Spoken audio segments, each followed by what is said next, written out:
Sir నేను గోవార్కని వచ్చాను. సింగరేణిలో పనిచేస్తాను.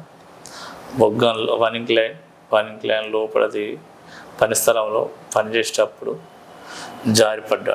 ఒక 6 నెలల క్రితం అది మెల్ల ఎక్కువ బాగా వస్తుంది. మందులు కూడా రాసింది, తక్కువ కావాలి.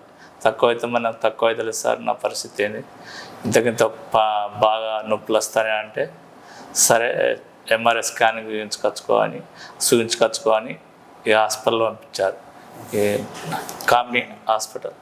వచ్చి కలిశాను సార్, సందీప్ సార్ కలిస్తే బెడ్ కొన్నాక నీకు మొత్తం స్కానింగ్, ఎంఆర్ఐ స్కానింగ్, ఎక్స్రే తీసిండ్రు, టీవీలో చూసారు. ఇవన్నీ చూసి బాబు నీకు లోపల కొంచెం దెబ్బలింది కాబట్టి ఆపరేషన్ సర్జరీ చేయించుకుంటాను సార్ చేసిండు. ఇప్పటికైతే మంచిగా ఉన్నది, బాగానే ఉన్నది. మళ్ళీ వచ్చి ఇప్పుడు కుట్లు పెట్టేటప్పుడు కూడా చూసిండు, 8 కుట్లు పడ్డాయి, సత్తే పర్లేదు, 15-16 రోజులకు మళ్ళీ కుట్లు ఇప్పించుకో ఇక్కడికి వచ్చి అని చెప్పారు సార్. ఇప్పటికైతే అక్కడ okay sir. So he is my father. Coal మైన్స్లో వర్క్ చేస్తారు. అప్పుడు వారికి మామూలుగా దెబ్బ తాకింది. సో అక్కడ ఎన్నిసార్లు వెళ్ళినా కూడా ఆల్మోస్ట్ ఒక 3-4 టైమ్స్ విజిట్ చేశాము సింగరేణి హాస్పిటల్లో. బట్ తగ్గలేదు, వాళ్ళు ఇచ్చే మెడిసిన్ ప్రిస్క్రిప్షన్ వాడినా కూడా. సో వాళ్ళు ఇక్కడ రిఫర్ చేశారు.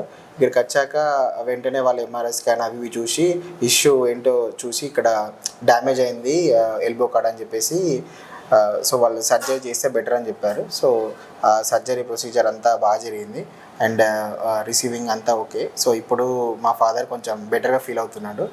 సో సందీప్ సార్ బాగా కేర్ తీసుకున్నాడు. Thanks for coming.